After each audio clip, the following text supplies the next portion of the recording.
Glazer and Associates. The views and opinions expressed in this content do not reflect those of 850 WFTL. WFTL in South Florida, and we are live on our YouTube channel, Condo, Craze, and HOAs. I'm Karen Curtis, and I'm here again today with attorney Eric Glazer from Glazer & Sachs, PA. Eric is board certified by the Florida Bar in condominium and plan development law. He has a firm with attorneys in Fort Lauderdale and Orlando, and we're here each week to answer all your calls and emails about the issues that make life in your condominium or HOA absolutely crazy from one minute to the next. And we'd love to get the phone lines going early. I see we already have 3 calls. And the number to call there, no matter where you are in the state, in the country, in the world, we're international. It's toll-free, 877-850-8585. Or you can visit us at our Condo, Craze, and HOAs channel on YouTube and ask a question in the chat box. Eric. All right, hey, good morning, everybody. So glad to be back. And if you're a fan of the show, just don't forget to do 2 things. Number 1, subscribe to the Condo, Craze, and HOAs channel on YouTube.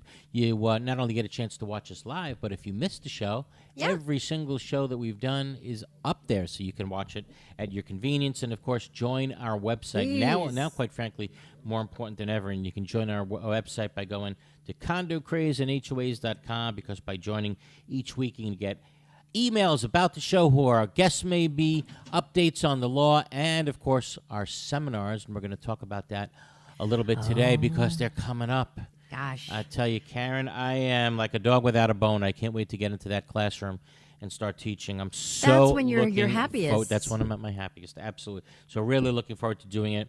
And I'll tell everybody when those dates and times are going to occur. Just hang in there. And, of course, on Monday morning, we do a blog, HOA-condoblog.com, HOA-condoblog.com. Tomorrow's topic, a new year unlike any other, especially in the condo world. And we will talk about it for sure, because no doubt that holds true. By the way, your seminars are so you can get certified, so you don't have to sign that affidavit if you're newly elected to the board. Don't even want to talk about I that. know. Let's not even mention the word affidavit again. Okay. It just troubles me so much when I hear from somebody, can I sign that affidavit? But we'll talk about that. But before we get going, I just want to say to our listeners that it actually is great to be back after a 2-week hiatus. And Karen and I are wishing you and everybody out there just a happy and healthy new year. Yeah, and I'm happy about the new year, and I'm happy that we finally have a Speaker of the House. I was watching at 1 a.m. That would never happen, right? I was gosh. Listen, I'm a political science buff, and I was not going to sleep before I saw how that was going to play out. And, at the 14th one, I thought, okay, it's happening, and I got it ready to put up on our website here at 850 that he was finally Speaker, and it was 1 vote. Well, that's why Matt Gaetz almost got the you-know-what punched out of him. Yes. But it really made for some great television. It was really it was amazing. And depending on who you were watching, like CNN, they're like, these people are so stupid. This is just such chaos. Of course, I don't think it was no. necessarily an embarrassment for the Republicans. No, the Republicans now are in control of the function of the House. Right, and it was a democracy in action. Yeah, it would have looked nice if they had their cards in order before, airing it out there. But hey, it was watching the democracy process play out. Or as they're saying, deal. How they make the sausage. Yeah, right. It was democracy in action. That's the way I see it. Yeah. But you're right. At one point, it looked like Matt Gaetz was about to get beat up by his senior congressman right there on television. Right. But listen, the bottom line is he obviously, they weren't going to take that 14th vote if they didn't think he was in line.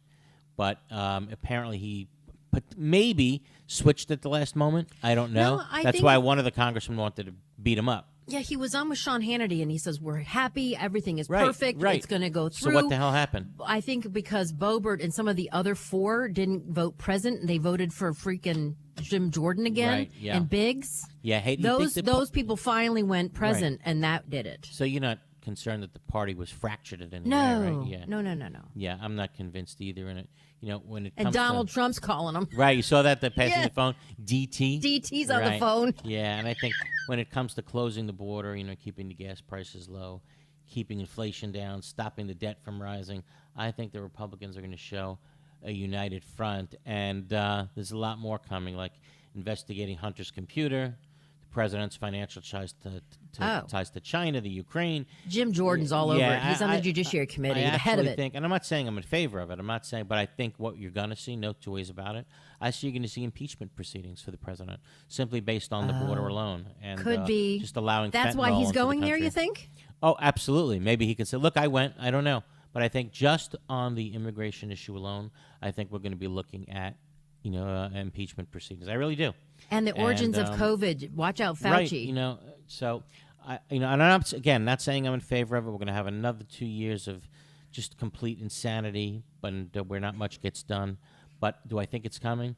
Yeah, I do think it's coming. But let's start first by reaching out to our listeners in Miami-Dade County this morning. Yes. Yeah, Miami-Dade County is the only county in Florida that is mandating all community associations of whatever size to register with the Department of Regulatory and Economic Resources. Is that because of what happened in the hammocks? No, not because of what happened in the hammocks. It's because of what happened in Surfside. Oh. So you're going to have a database, and the county wants to have a database that keeps track of a lot of information for all community associations in the county. Reserves. There's going to be a lot of things. You ready for the type of things that are going to be in there? Yeah, so Yes, go ahead. Names, addresses, emergency contact lists of officers, website, corporate seal, governing documents, financial status, budget, audited financial statements, building maintenance, list of planned capital projects, structural engineering reports, and certificates of insurance. It's all going to be there, and it's all going to be mandated by the county on a county database. Now, Miami-Dade County, from what I understand so far, they is better the hire only someone. county that's doing this. And rather than give you the website to this, you can register your Miami-Dade County co-op or HOA right now. By the way, even HOAs have to register. Rather than give you a lengthy link that you're never going to remember, just Google the words Miami-Dade Community Association Registry page. Okay. Again, Miami-Dade Community Association Registry page. And it looks like it may require your association to create an account. Yes, it's going to cost some money, but not a lot. Maybe $100 or something like that. And again, the deadline, believe it or not, February 1st. Oh, my God. Yeah, you got to do it now. Right now. It's not like the county sent out letters, advising everybody to do it and gave you a lengthy period of time. You have until February 1st to get this done. Does it also would it prevent like the HOAs and the board from stealing as well once it's all on this website? I don't know. I think it's more devoted towards if I'm a buyer of a condominium. Right? I need to be able to go to this website and see just what is the status of the repairs that they need. Did they complete their necessary inspections? Let's look at some of the things that are there. The emergency contact list of officers, governing documents, financial status, meaning the budget, audited financial statements. And, maybe, Karen, maybe what you just said makes sense. It would be hard if that wasn't, what I mean, if they've audited taken financial statements. No, audited financial statements are going to be there. Absolutely. So, list I think of it's planned both. projects, structural engineering reports, everything that you passed or failed, right? That's all going to be up there. So I agree with you. I'm gonna stand corrected and say it actually helps you with both to see if you're financially sound, to see if you're structurally sound. And, I really think it's a big, giant project for the county. I do, too. The fact that half the state lives in a community association, why doesn't the whole state do this? It makes, and why not who are they going to hire to do all this? I don't know. And I understand it's closing in on about 6,000 associations that this will apply to in Miami-Dade. Well, how are they going to govern that? Police it? Yeah, right. Very hard. Exactly. How do you police it? Well, actually, if you look at the Miami-Dade County website that they want to start, it talks about, and you guys will see it when you do that search for Miami-Dade Community Association registry page, it will tell you that they're going to have people that they hire to go out in the field and actually make sure you're doing this. Whoa. Yeah, so I got to tell you, between Miami-Dade, we spoke about 3 weeks ago, Miami-Dade offering money to people for special assessments. Now they're building this website. Remember the Champlain Towers fell in Miami-Dade County. Right. So I think the county is realizing they have a big obligation now to make things right. So they're Explain making that. loans. Well, That they they're don't- offering money yeah. to these people. They're certainly don't offering them, want- what, 60,000? Yeah, 50,000. Yeah, 50,000. they certainly don't want another Champlain Towers in Miami-Dade County. So they're offering loans, right, to help you pay your special assessments. They're creating this website, and I think they're doing the right smart. things. Yeah, they apparently want new home buyers to know everything they need to know about a proposed purchase of a unit simply by clicking a button, and it's certainly not a bad idea. And the more the consumer knows, the better, especially in light of the new legislation Yes. that has already passed. And we're going to be dealing with that pretty soon. And that alone, a lot of people need to know all the information that they can possibly get their hands on before moving into a community. And again, that new legislation is to require mandatory reserve funding. But I tell you, over the last few weeks, I will tell you that some of you think that since you're allowed to waive reserves still Yeah, for the year we- of 2023 don't and do it. 2024, Start but now. Karen, people are still thinking, why not take advantage of it for another 2 years? And in other words, you're still thinking it's a good idea to waive reserves for another 2 years. And I'm sorry, that doesn't make you smart. I think that makes you dumb. I got no problem saying that. And you have to ask, didn't you guys learn anything from the Surfside tragedy, from the Champlain Towers? I mean, we it's know terrible. that starting 2 years from right now, reserves will be mandatory. Yep. So why not get a jump on the funding of them now so that you wind up paying a little less when expected in 2025? Right, By the when it way, starts. Eric, Correct, I yeah. think it might be a good idea for you to start small and get in touch with those people in Miami-Dade County that are doing this database. Yes. And have them also make it mandatory that these people get educated. Get educated, right? Wouldn't that be great? Start if in the county did Miami-Dade that? County. Yeah, I don't know if they can do that, quite frankly, but you know what? Let them put it on there and let someone complain about it. Is the way I Yes. feel. But you mentioned about paying less. Let me Yeah. give an example of that, right? If you start reserving for the roof today instead of 2025, you wind up paying less starting in 2025. So let's tell you how that works. Actually, let's say today the roof has a 20-year life expectancy, and it's going to cost $100,000 to replace. If you start today and you spread it out over 20 years, it's obviously going to be a cheaper payment than spreading it out over 18 years when you start 2 years from now. So again, you're kind of breaking in people a little early, and you're making the payment a little less by starting early. Penny saved is a penny earned. Yeah, right. But it's absolutely amazing to me. There are still condo associations out there that are not including reserves in their budget, and it amazes me just how many of them still don't know about the new laws, how much it's going to cost. And I'll say for sure and for certain that even though the new law requires reserve funding in 2025, and Karen, you mentioned it, because it's not policed, there's going to be many associations that still waive the reserve funding, even though they're going to be required to do it. That's such a bad It's idea. gonna happen. Is there going to be a fine or anything?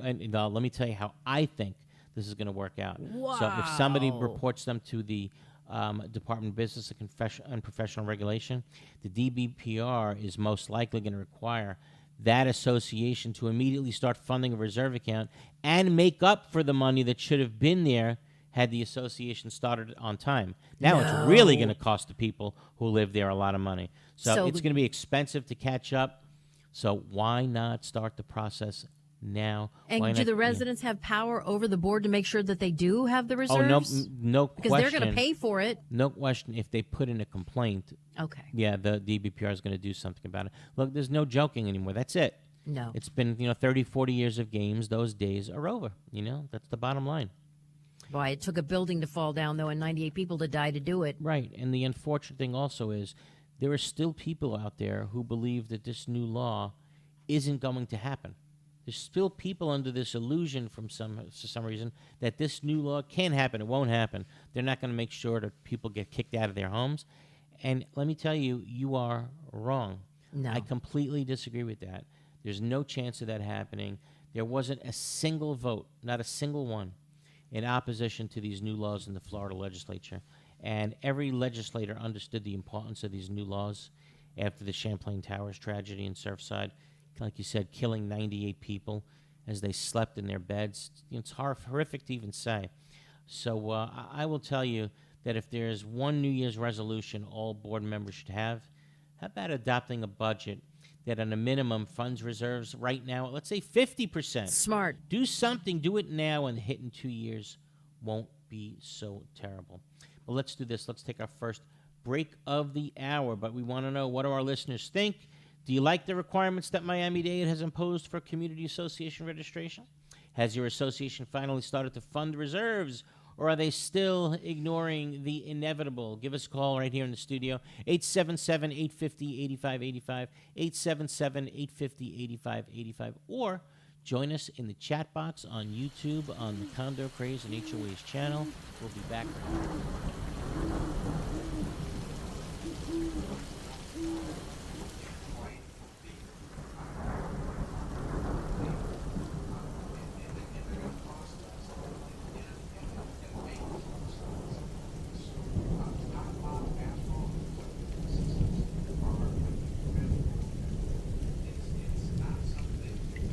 Oh no, an unexpected leak.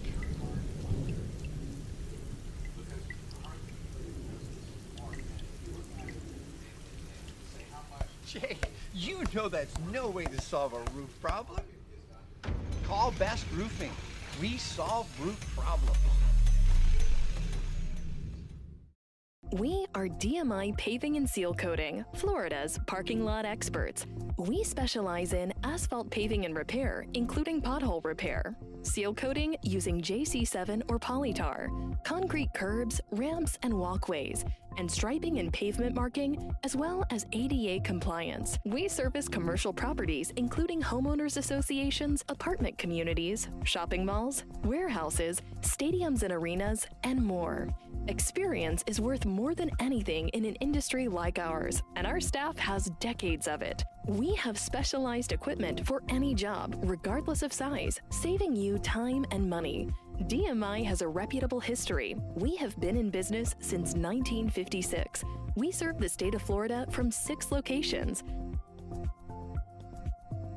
Let us bid on your next parking lot project. Visit us online at dmipavingandsealcoating.com.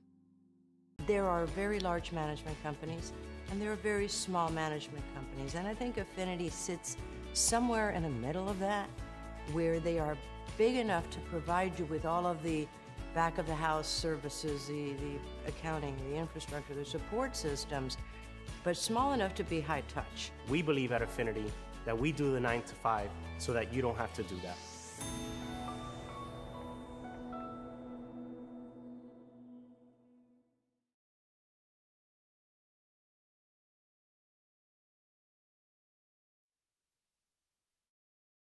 Here on 850 WFTL, Karen Curtis with attorney Eric Glazer, and he specializes in community association law. Half of the state lives in a community association, and he's the man who is board certified in this. So if you want to give him a call and ask him a question about something in your association, the number is 877-850-8585. Kathy makes me laugh this morning in the chat box. Here's a twist, Eric. Our condo board has 2 new members who want to do the best for our community. It gives us residents hope for the new year. Oh, wow. Listen, That's big. I will say this, and I mean this with all my heart. I think the people that volunteer for board of directors, 99% of them go on with good intentions. I mean that. Of course, yes. You know, it's a job there. Even if you lower everybody's maintenance to $1 a year somehow, there's going to be people in the community that says, I could have got it for 50 cents if I was on the board. You know, just that's how some people are. But it's a job where if you expect pats on the back, you know, it's not going to happen. You do it because you want to do it. You want to help the people you live with. And, again, like I said, most of the people go on there with good intentions. John writes in, what, if any, are grounds to disapprove a lease application? It's a great question, but number one, you got to make sure that your governing documents allow the association to disapprove a lease. Sometimes what is on there is just a right of first refusal. But let's assume that you can reject for cause. You can't. There's case law out there that says you can't reject somebody for any reason or no reason, right? Meaning that the board, if the documents say simply the board can reject, and there's nothing in your document that says for cause, then the board, if they reject, they have an obligation to either purchase the unit or lease the unit on the same terms. There's a case out there called the Shalom House case. It's also a Dade County case. But let's assume your documents say you can reject for cause. So what is cause? The courts over the years, or the attorneys who work in this area, have carved out some reasons of what dictates cause. One could be bad credit, right? But I don't want your governing documents to say the board can reject for bad credit. What does that mean? Have a specific number. And by the way, if you really want these to hold up, the best way to do it is to amend your governing documents. Have the unit owners vote on this, right? Because there's case law out there that basically says, Supreme Court case, as a matter of fact, Florida Supreme Court case, that says if you can get 75% of the people in the condo to agree on anything, the court's not going to stand in the way of its enforceability.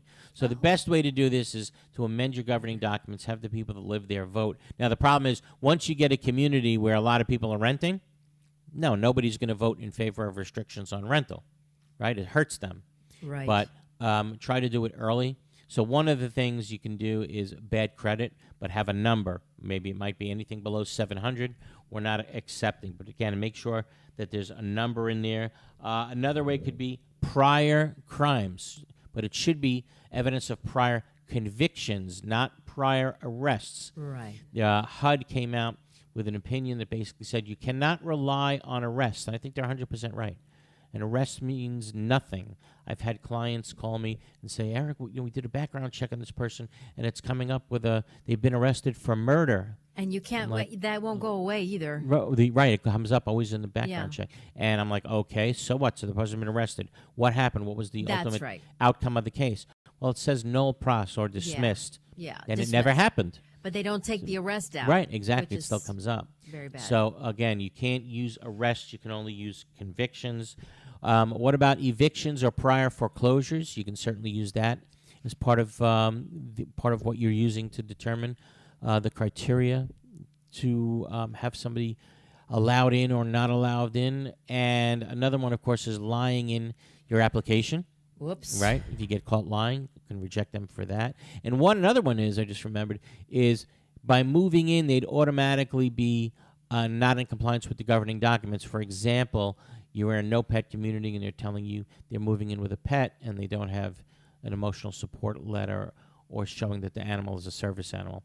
So those are the reasons that you can use for generally not allowing someone into your community, assuming that you have the right to disapprove. On that note, how about we go to Bob in Hollandale? Hey, Bob. Hey, Bob. How you doing? Hey, how are you, Bob? What's up? I'd like to have I've got a question.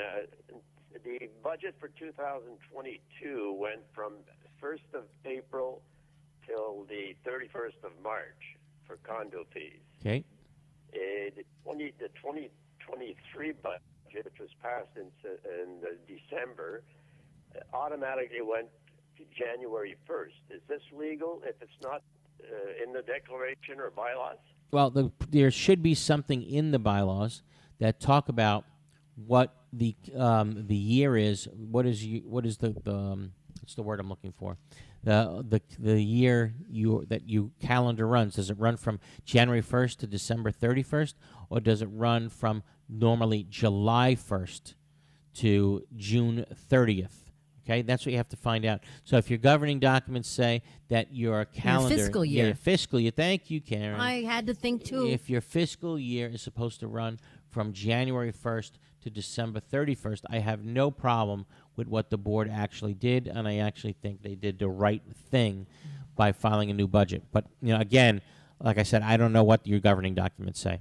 But if it says that the annual budget, the fiscal year runs from January 1st, then they did the right thing. You got to check your governing documents for that, Bob.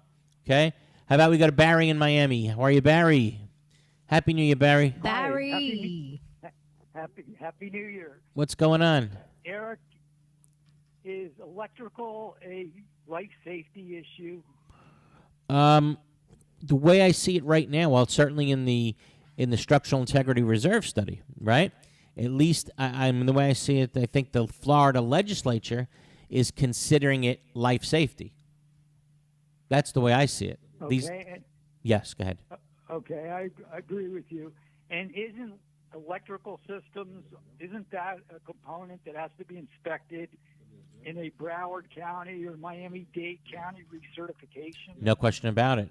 You asked me if it's life Okay. safety. The answer definitely is yes, because like you said, the two counties that started the certification process, the 30-year, the 40-year, the 50-year, etc., they specifically included structural and electrical. So there's no doubt that electrical is considered a life safety component, at least in the eyes of the counties and now in the eyes of the state. Okay. Yeah. So my question is, in a milestone inspection, the structural engineer wants to come out, he wants to do the whole thing, or he wants a member of his engineering staff to come out and do the inspection. He doesn't want to bring out an electrical engineer. He doesn't want to bring out a plumbing person, and he or she doesn't want to bring out a fire safety person to inspect those components. Right. Because he doesn't or she doesn't have the capability to do that. Great question. So my question is fire safety, electrical, and plumbing, are those components that you think need to be inspected in a milestone inspection? According to the statute, the clear answer is yes in a milestone inspection, right? And who's going to review that? No, I don't think it's clear at all. Go ahead. Why? Electrical is listed in there. Well, it's listed. I'm sorry. Under the new statute, it's listed. Under the new statute. No, under milestone inspection, not Sears, the milestone inspection. Okay, right. Okay, I'm sorry. Milestone inspection. Is it defined? You tell me. Okay. Because this is not it. I don't think there's an answer to this question. Yeah. Well, it's not a trick question, but I don't think there's an answer to it. But every structural engineer I talk to says, no, it's just structural components. It's nothing else. It's not plumbing. It's not electrical. It's not fire safety. We don't want to bring those people out. We don't have those people on staff, whatever. Right. They don't want to do it. The language of the statute says it's a visual examination of the habitable and non-habitable areas of the building, and this is the key word, including structural components. That same language was in an earlier bill that Representative Perez sponsored, and his bill said specifically that visual examination is all the Sears components. He included plumbing, sure, electrical systems, fire safety, and I think there's a very good chance that when you see a glitch bill, whether the structural engineers like it or not, I think there's a very good chance that you're going to see those three components included in, and they're going to say electrical, fire safety. It has to be inspected in a recertification in Miami-Dade and Broward. Right. We want that inspected in a milestone inspection. Of course. So we'll see what happens. Of course it has to be included there. I mean, think of the purpose of this statute. The purpose of this statute was not to go backwards, Barry, right? Especially in Miami-Dade and Broward County. To the people that live in Miami-Dade and Broward County say, hey, great, we don't have to do that anymore? Of course not. So I think the purpose of the statute was to make sure all components get inspected. That's how I look at it. Electrical, of course that's a life safety issue. Of course it is. I mean, what if you're on some sort of a oxygen machine or I knew iron lung. A condo, I'm going to go back about 15, 20 years now, where the electrical room wasn't built and or inspected timely. A guy, an electrician, walks into the electrical room in the building, right? Drops something on the floor.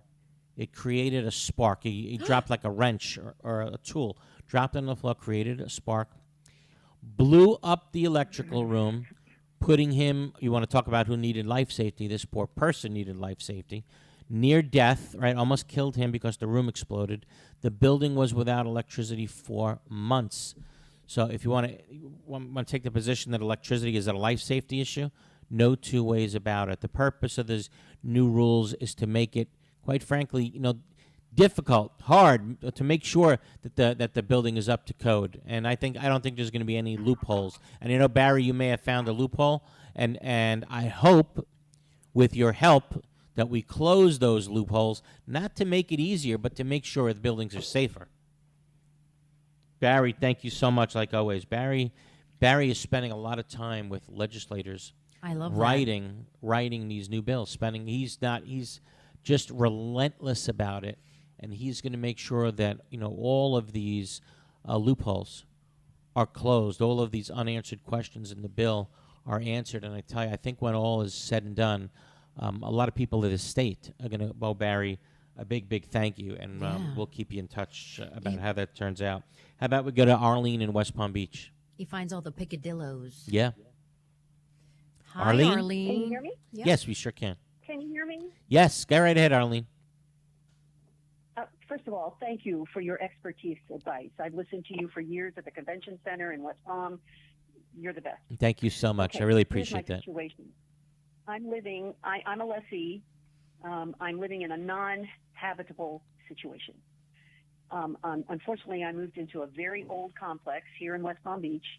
And if you drive in, it looks very well taken care of, except the building that I'm in, the association refuses, threatened me that if I'm not happy, that I can either leave or sue the president. And the situation is, after 50 years, the downspouts have improper ground spouting. They're cracked. They're less than 6 inches from my front door, 2 of them for Right. 2 buildings. So the water's And pouring up I'm gonna right get in front of your door? And I get flooded. I Yeah. have pictures. I've shown the president, and he said, I'm not an attorney. I don't know the laws. I said, well, there are laws that you have to maintain. This is negligence. Yeah, And he it's just amazing said, that you said this. I literally just had this situation. Just had it. I mean, it's like a $50 repair. It's not a big deal. It's obviously not supposed to pour off the roof in front of your door. No. Water's supposed to be directed it comes towards down the downspout. There's a downspout, but it's 50 years old and it's cracked. Right. It's cracked along the sides. It's cracked at the bottom near my door. It needs maintenance. So there's 2 ways you can go about this. Number one, you can tell your landlord, right? And have your landlord she fight with the doesn't- board. She's leaving it up to the president. She's leaving it up to. I put it in writing to her, and Yeah. she's leaving it up to the president. Right. Okay. Or I'll tell you what, you could probably notify the county and see if the county will come out, call the building official for your county. It might be a violation for the water to pour out that way. I don't know. And the ultimate thing that you can do is I lived in a place in West Palm like that you said, and I was a renter, but it was an HOA. Yeah. And every time it rained, the parking lot would flood. Yeah. Mm-hmm. And they would send a truck in to clean out the what do you call it? Debris in the the drain. Right. But it was a major problem. Yeah. Every single time it rained. Yeah, right. And they never did anything about it. Well, could potentially be a big fix to solve a sewage problem or a drainage problem. This is something where the water's So simply I need just to pouring go off to the roof. County building. Yeah, call the building department. department. Tell them what's going on. I don't know. Maybe they will come out and have the association order the association to do the roof. And the association, I'll tell you, if they're trying to save money, pretty dumb. Yeah. Because once you go to the county and the county comes out, what do you think? They're only going to find that little problem with that's in front of your door? Oh, no. They're going to be hit with all kinds of different violations. Oh, no. You know what's worse is because of that problem and because they don't have the right drainage and improper landscaping, the entire side of my building floods. I'm on the first floor, and I can feel the moisture all day long. So you should And not have only a that, fan club with you. AC handlers. The AC handlers are sitting in water. Yeah. Oh, no. Okay, so there you go. Oh, my God. God. So I would call the building department, show them what happens when it rains, show them the pictures. And I have the pictures. yeah, and I think they're going to come out and not only solve your problem, but solve a lot of other problems before they get a lot worse. Okay? So are you saying I should not even avoid going to the head LCAM person over the entire compound? Just bypass him and goes right to the building Well, it's right? apparent nobody gives a damn about your problem so far, right? So I'd go to the building department. Yeah, I would. I'd go to the building department, see what they say. Thank you. Okay? Thank you so You much. can always go Thank you. backwards, if the county says it's not really their problem, okay, and you can go back to the president. And if that doesn't work, time to get an attorney. Okay? I know a good No, I didn't one. move here for a reason. Of course, but I didn't move here for that reason. I I'm understand, 17 Arlene, years but old. sometimes you I'm walk, weird. but sometimes you unfortunately walk into situations that find you. You know what I mean? It's too bad. But hey, sorry, we were like so late for our bottom of the hour break. Taking your calls, 877-850-8585, or join us on the.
Welcome back to the second half hour of Condo Craze and HOAs here on 850 WFTL. We're kind of running late, but if you want to give us a call, there's a couple lines open, 877-850-8585. And? All right. The election season really is right upon us. Yeah. Suddenly here we are. And for both condos and HOAs, remember that if you don't get certified either 1 year before becoming a board member or within 90 days of becoming a board member, you are automatically off the board. And again, don't sign that silly, ridiculous, self-serving affidavit. No doubt you should be educated and certified by taking a class that promotes board certification and attend our popular Condo Craze board certification course. I'm very proud to say, literally, almost out of everything I've done, the fact that I've certified over 21,000 Floridians throughout the state, that's probably the thing that I'm most proud about. And, you invented the course. Yeah. This is even with COVID for 3 years. Yeah, it's been crazy. That's a lot of people. So the schedule is out now, and you are going to be all over the map. Yeah, and we start out coming up February 7th, coming up. And it's going to be in Broward. Okay. And we start out at the Signature Grand at the L&L Condo and HOA Expo again, February 7th. 9 a.m. Broward at the Signature Grand. That's right on 595. Yeah, exactly. Karen, when's the next one? February 22nd. That's at 9 a.m. in Palm Beach at the Palm Beach Convention Center, L&L Condo and HOA Expo. And then February 28th, Tampa, Florida at the L&L Condo and HOA Expo. Again, February 7th, Broward, February 22nd, Palm Beach, February 28th, Tampa. Karen, how do they reserve a seat? Well, go to www.condocrazeandhoas.com. That is the website. I mean, if you don't know what this is about, Eric teaches so many different topics at each seminar. Even if you've been to one before, it's free. Oh, it's different this year, believe me. It's different this year, big time. Yeah. And, you know, it's about new safety, inspection and reserve funding laws, the importance of the from time to time language, the Kaufman language, official records, the different types of documents that govern your community, service and emotional support animals, that's a biggie. Also collections, manager responsibilities, and a lot more. And again, food is served. You get a beautiful printed certificate when you walk out, and he gives you the notes from what he told you. Yeah, exactly. I mean, it's wonderful. Yeah, this is the year to get certified in person. And again, we're working hard to make sure that's mandatory. To register, just go to CondoCrazeandHOAs.com. Again, CondoCrazeandHOAs.com. All right, back to the phones. Jean in Broward. Hey, hi. Can you hear me, guys? How are you, Jean? Good. Thank you very much for taking my call. Sure thing. Just wanted to get your opinion on a recent interaction I had with the DBPR. Pretty straightforward situation. End of last year, we had our 2023 budget approval process. The proposal was sent out with no line item reserves. It was mislabeled as 2022, a couple of other minor things. But at the budget approval meeting with the board, I asked that I kind of placed a protest, right, that it shouldn't be approved until the information was provided to everybody. They went ahead and approved the budget. Subsequently, I then reported it to the DBPR and took quite a number of weeks to finally get them to come back to me. But it was... Yeah, the girl that I happened to speak with that said that they accepted my complaint. Right. She said it could take almost a year to resolve. That there's, and she said they have to do a big investigation. Right. And so I'm thinking, what do you need an investigation? Okay, hold on one second. Let me stop you for a second. Okay, so, sure. just to paraphrase, the complaint that you filed says, in effect, says my board just sent out a budget. And that budget in a condominium, and that budget did not include reserves. Is that correct? Correct. Okay. Correct. So I've been through this, many times with the DBPR, and I will tell you what's going to happen with the DBPR is that they're going to ask not only about the year that you're talking about, the 2022 year, I think you were complaining about. They're now going to ask for several years, showing that the board took a vote, right? Not the board, I'm sorry, that the unit owners were required to take a vote to waive the funding of a reserve account. If you're, and obviously I'm guessing, is this the first time the board did this, or they do this every year? Well, no, not every year, but about 2 years ago I had to complain because when they sent out the meeting request for the budget meeting, right, they didn't even attach a budget. Okay, so let me say this. I called out on. Yeah. The DBPR is now going to say, okay, probably for like the last 5 years, we're going to want to see the budgets that you sent out to the community, and for all the budgets that did not include reserves, we want to see votes of the owners voting to waive the funding of reserves. And if they didn't get them, then the association is going to be left with a significant problem. They're going to have to either vote against funding it now. The DBPR might give them the chance to do that. Or the DBPR may say, okay, you owe all the reserves for, let's say, 2019, 2021, and 2022, and we're going to give you X period of time to collect it. Now you really opened up a can of worms. Okay? Yeah. So, every time when I feel like I've put together a very valid claim, this DBPR, it's just incredible. You It's just drag it on. I understand. They almost like they do everything they can. Listen, to avoid. here's the bottom line is now every single year, and we keep talking about this, they collect somewhere in the neighborhood of, I'm just using rough figures, $14 million. Only $7 million gets spent on the division itself, running that entire division.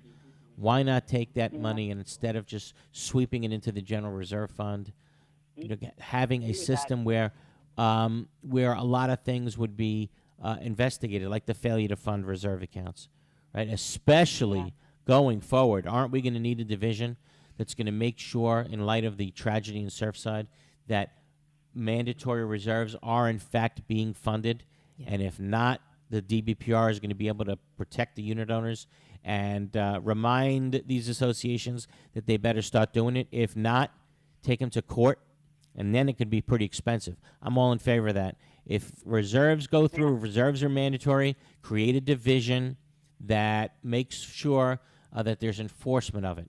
Now, not just enforcement of that, but enforcement of complaints, all different types of complaints that they're required to do by law. And like I said, I'm in favor, especially where it may mean not having a life safety issue. And why do I say that yours is a life safety issue? I say this all the time, Karen. Why did the Champlain Towers fall? Because they didn't have reserves. Didn't have reserves. It was money. That's why it fell. Everybody wants to argue about, was it the building next door? Was it the foundation? Was it because it was old? Whatever it may be. No, it fell because it didn't have reserves. So that's how strongly I feel about what you're telling me. Okay? Mm-hmm. All right. All right, thank you. You got it. Let's do this. Let's take our final break of the hour, 877-850-8585, or join us on the Condo Craze channel on YouTube. We'll be back right here.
Call 877-850-8585. Don't wait to the end of the show. All right, interesting question by Rolling Green on YouTube.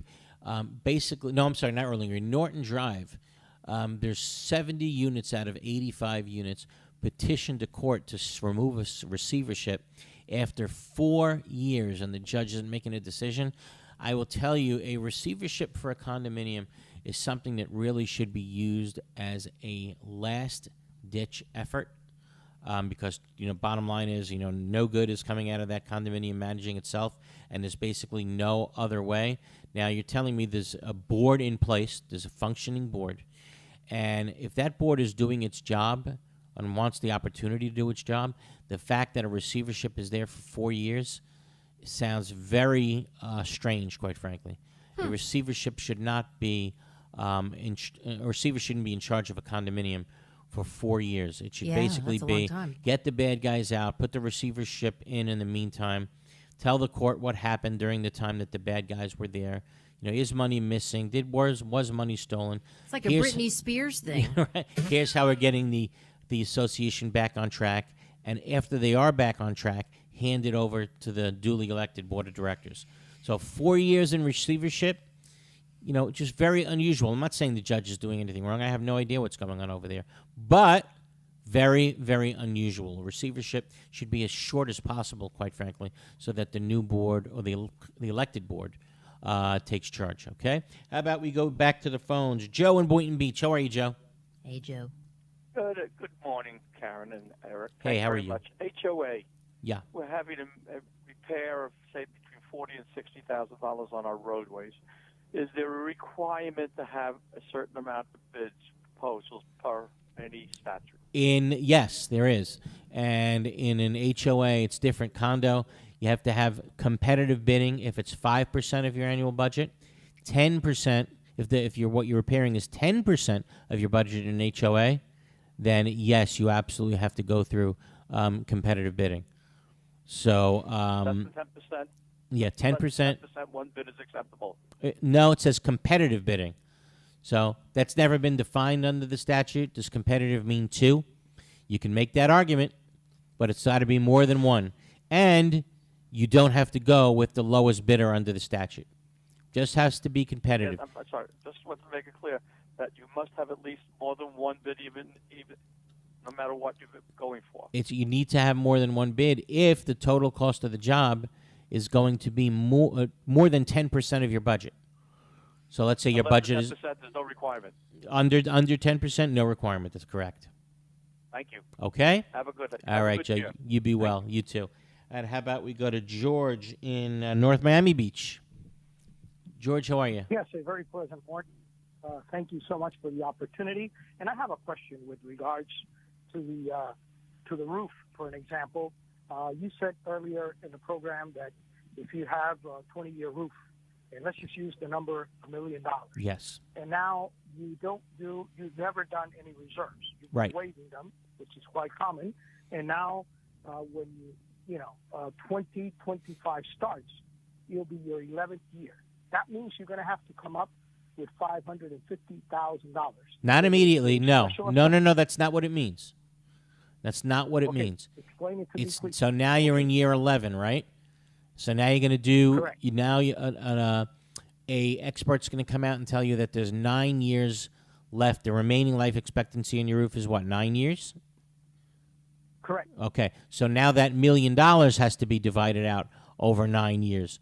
So it's going to be, let's say, each year you're going to have to put $110,000 towards the roof. Or you can take a loan out, right? Yeah. Well, if you need to fix the roof now, you can. Not if it's way off in the future. Okay. But you understand? We're not saying you need to make up immediately for all the back years. We're saying, okay, you took at the roof, looked at the roof now, and there's 9 years left. Well, budget it out. Now you're going to have $110,000 a year put away for the reserves. That's what it means. Exactly. And that applies to all the other items. That's correct. That's right. Everybody's freaking out because they think that by January 1st, 2025, every single item has to be 100% funded completely. You have to have all the money up front. That's not what it means. You will only need to immediately come up with all the money for that item if it has a 0-year life expectancy going forward. If it needs to be replaced now, does that make sense? Exactly. Okay. Perfect, clear, crystal clear. Thank you for You got it, buddy. Thank you. Elaine in Coral Springs. Hello, Elaine. Hello. Hey, Elaine, how are you? Hello. Yes, how are you? I'm good. Thank you. Well, I'm a new listener. Hadn't needed advice until now. My husband and I have a trailer in Boca that we don't live in. It's a co-op, and the documents say that we have to live in it for 3 months every 12-month period in order for us to either rent it the other 9 months or let someone else live in it, that a family or whatever. Is this a normal? Absolutely, very normal. And again, this is about condos. And when you're coming from in a trailer park, doesn't totally separate laws apply to it. But I will tell you, under condominium law, under HOA law, under cooperative law, very, very common to say that you can only rent your unit if you're an owner and that you live in the unit at least X number of months per year. It's hard to rent it out because people have to leave. And that's the intention. Oh. And that's the intention, to make it hard to rent it out. That's tough. Okay? Wow. I hope that answers your question, Elaine. Now we got Jerry, George, and Kramer on hold. We got to get to their calls quick. Jerry, George, all right? Are you kidding me? Thanks, Elaine. Elaine maybe doesn't like the answer. I don't know. Hey, guys, that brings us to the end of another show. Flattered at all of you calling in, and Newman. That's that show again. It gives me an hour every night, 1 hour. It just I tune out the world and just brings me back to sanity. Got to tell you, love it.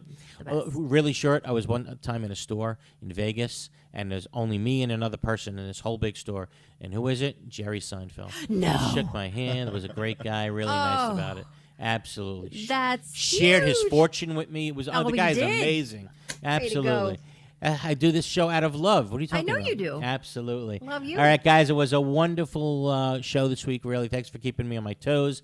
And we'll speak to you. And of course, actually, if you need legal help, I'm all over the places to this morning. If you need legal help during the week, give Glazer and Sachs a call. Again, 954-983-1112, 954-983-1112. Happy New Year to everybody.